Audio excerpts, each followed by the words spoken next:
Cześć i witaj w kolejnej recenzji. Dziś dzięki uprzejmości DJI Academy zerkniemy na jeden z najbardziej wyczekiwanych gadżetów 2016 roku. DJI Mavic Pro.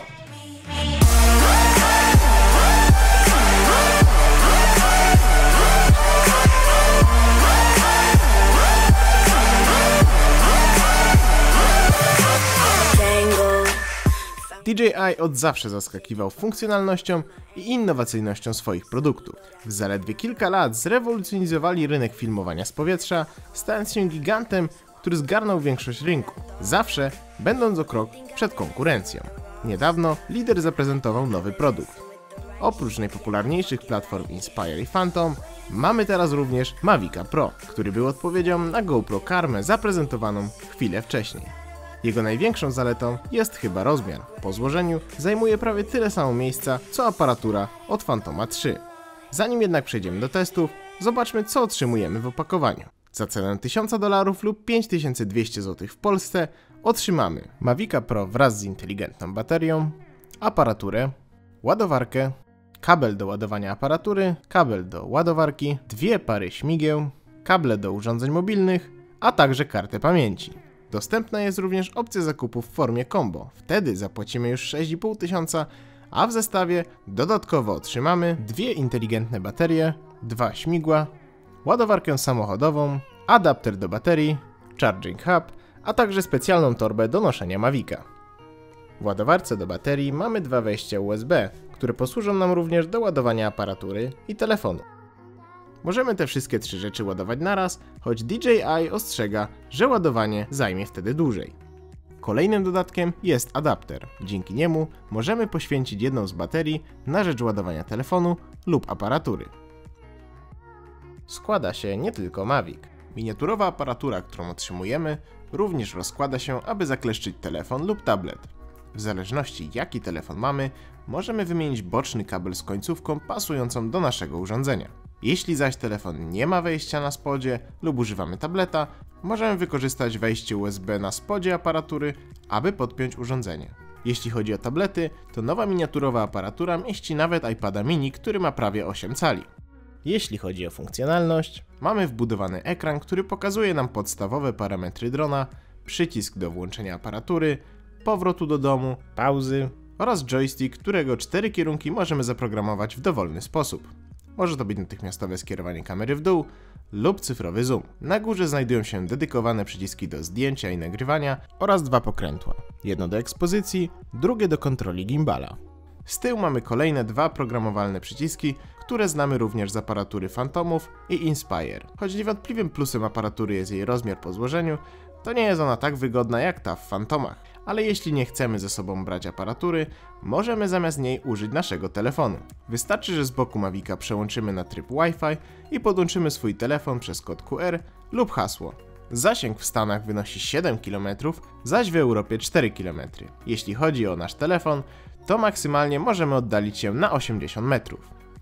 Baterie. O wiele mniej pojemne niż te w Phantomach, ale oczywiście również mniejsze. A ponieważ Mavic waży zaledwie 734 g, czyli prawie o połowę mniej niż Phantom, pozwoli nam na lot przez około 27 minut. Jeśli zamierzamy dużo wisieć, czas lotu zmniejszy się.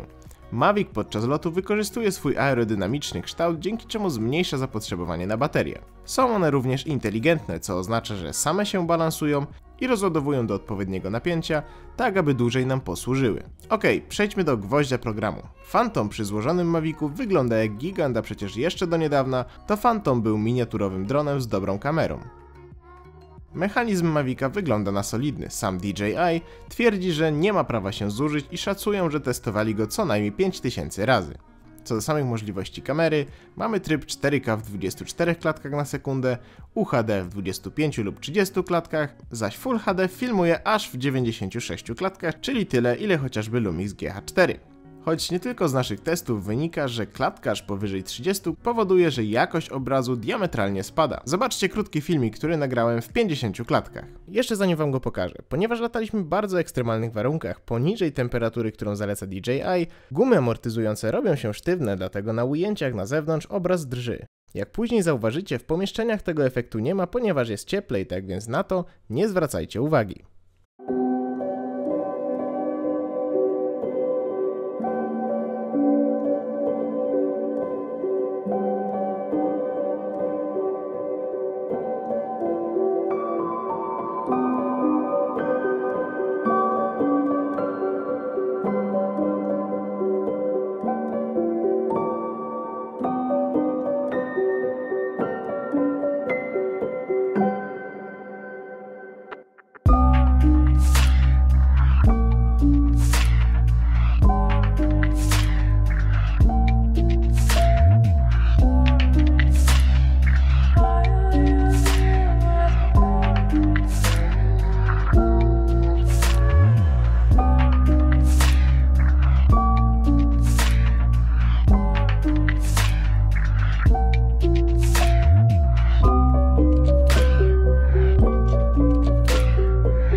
Niestety, z tego co mi wiadomo, jest to problem hardware'u, ale na szczęście 4K wygląda ok.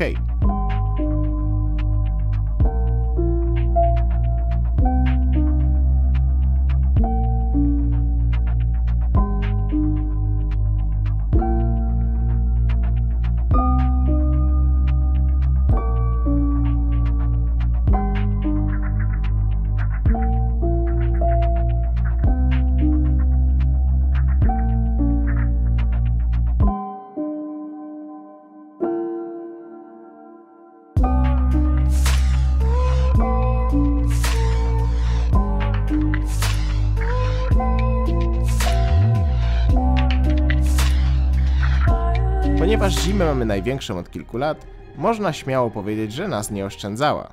Robienie testu na zewnątrz graniczyło z cudem, a Mavica mieliśmy tylko na kilka dni, więc musieliśmy coś wymyślić. Jest w Rzeszowie miejsce na tyle duże i ciepłe, żeby spokojnie przeprowadzić test. G2A Arena.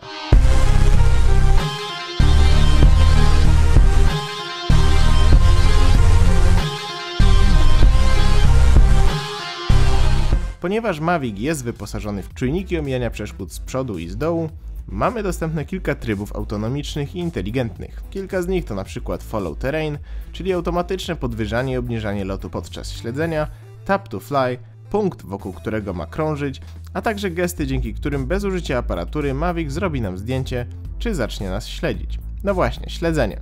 Mavic automatycznie będzie leciał, śledząc zaznaczoną osobę, przy okazji omijając przeszkody.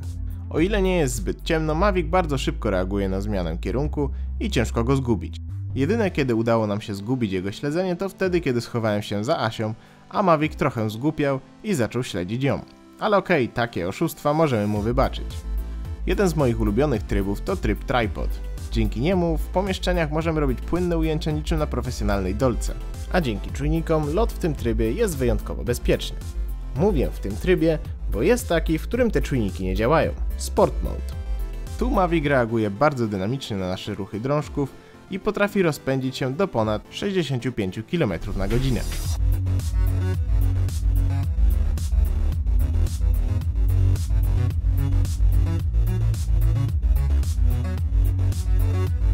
Czujniki omijania przeszkód oprócz trybu Sport Mode nie działają również w bardzo ciemnych warunkach, choć tu testowaliśmy w nocy na dość oświetlonej ulicy i zadziałały bez problemu.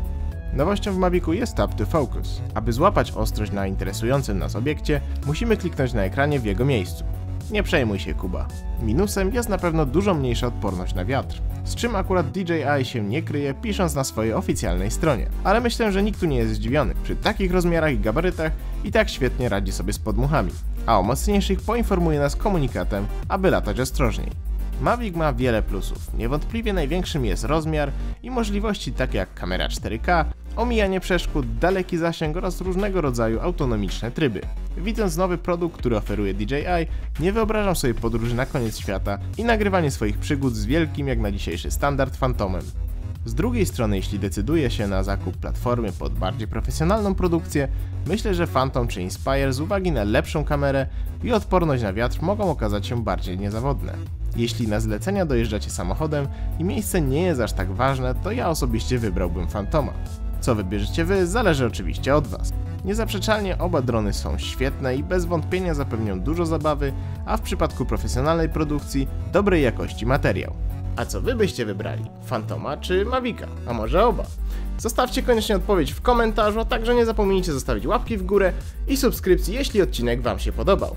A także szczególne podziękowania dla DJI Academy za wypożyczenie drona do testów. Są oficjalną akademią DJI szkolącą w zakresie BV-LOS oraz VLOS, więc jeśli planujecie zrobić sobie świadectwo kwalifikacji na drona, koniecznie odwiedźcie ich stronę podaną w opisie. Wam dziękuję za obejrzenie i widzimy się jak zawsze w następnym odcinku. Trzymajcie się!